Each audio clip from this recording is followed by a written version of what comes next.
Kilala si yumaong DMW Secretary Toots Ople na malapit sa mga miyembro ng media.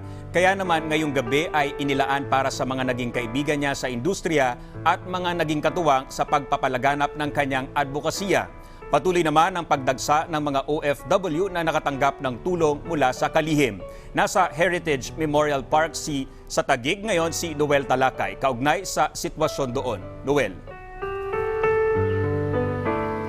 Dominic, ngayong gabi ang ika-4 na gabi para sa lamay ng labi ng yumaong Migrant Worker Secretary Susan Toots Ople dito nga sa Heritage Memorial Park dito sa Taguig City. At ngayong maghapon nga ay maraming activity na ginawa bilang pagkilala sa mga nagkabutihang nagawa ng yumaong kalihim. Sa nalalapit na paghatid sa huling hantungan ni Secretary Toots Ople, patuloy pa rin inaalala ng mga kaibigan, katrabaho at mga natulungan niya ang kanyang mga nagawa noong siya'y nabubuhay pa. Isa na sa kanila si Aling Marily, isang OFW sa Taiwan noong 1997 hanggang 2003. Ngayon ay presidente na siya ng grupong Overseas Filipino Circle. Isa po yung pamangkin ko na natulungan niya na napauwi po sa Pilipinas. Tapos yung pamangkin ko na seaman na naputulan ng kamay, natulungan din po ng OWA ng POEA po para na napauwi po sa Pilipinas.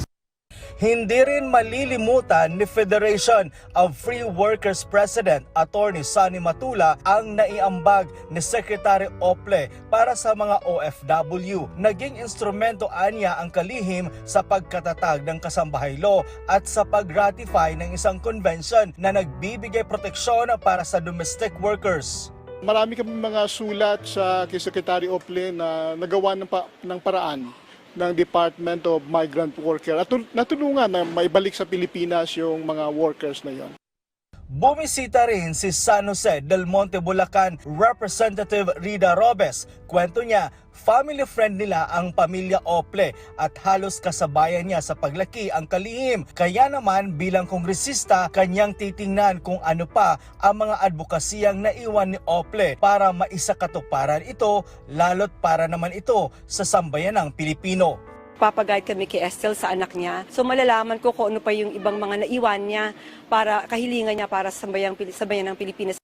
Samantala ngayong hapon, dumating ang Class 79 High School ng St. Therese College at nagsagawa ng pagpupugay at parangal para sa kalihim. At 6 p.m. onwards, isinagawa naman ang Media Nights kung saan binigyan ng pagkakataon makapagsalita ang mga nakatrabaho niyang media personalities. Dahil ayon sa pamilya ni Ople, may malaking parte ang media sa buhay niya, lalo na sa pagpapalaganap ng kanyang mga advokasya.